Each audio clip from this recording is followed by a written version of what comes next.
Bonjour, je vais vous donner aujourd'hui un cours d'informatique. Nous allons nous pencher sur le nouveau système d'exploitation Vista.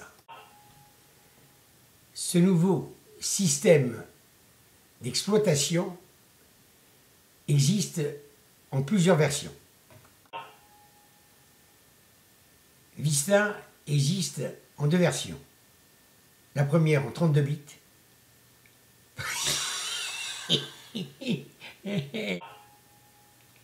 Vista existe en deux versions. La première en 32 bits pour utilisation personnelle et la seconde en 64 bits pour une utilisation, je dirais, avancée. Alors, quelle version me diriez-vous? Nous allons nous pencher sur cette problématique. La version 64 bits n'est compatible qu'avec les ordinateurs les plus récents. Je fais allusion bien sûr au processeur Intel Core 2 Duo ou de son concurrent AMD, le Phenom 64. Mais le problème n'est pas aussi simple que ça. Même si vous avez un ordinateur récent avec un système d'exploitation 64 bits ou un processeur de 64 bits, vous pouvez faire face à certains problèmes que je vais vous présenter. Ce n'est pas parce que votre ordinateur possède un processeur 64 bits qui peut être forcément compatible avec un système de 64 bits.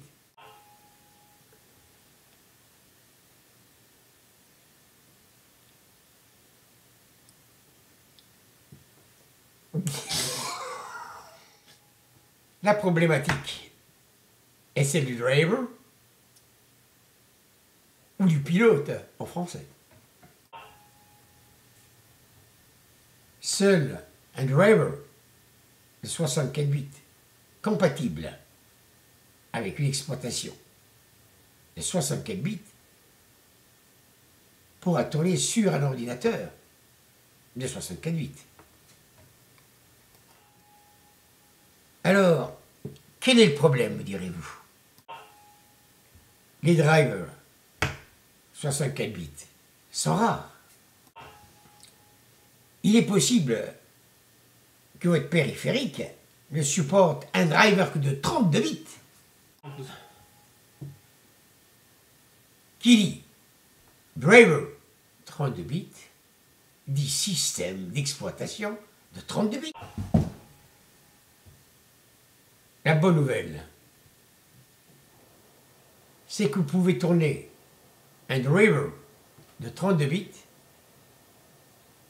sur un système d'exploitation de 32 bits sur un ordinateur de 64 bits.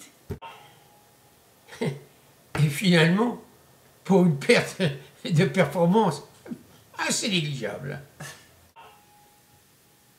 Ma conclusion, c'est que le système 64 bits donnera un gain de 5 à 10% de plus. Mais à quel prix, me direz-vous? Au prix de voir vos drivers 32 bits ne pas pouvoir tourner sur un système à 64 bits, créant une incompatibilité partielle de fait. Pour 5 à 10% de gain, ça n'en vaut pas la peine. Aussi, je vous conseille de rester sur une édition de 32 bits.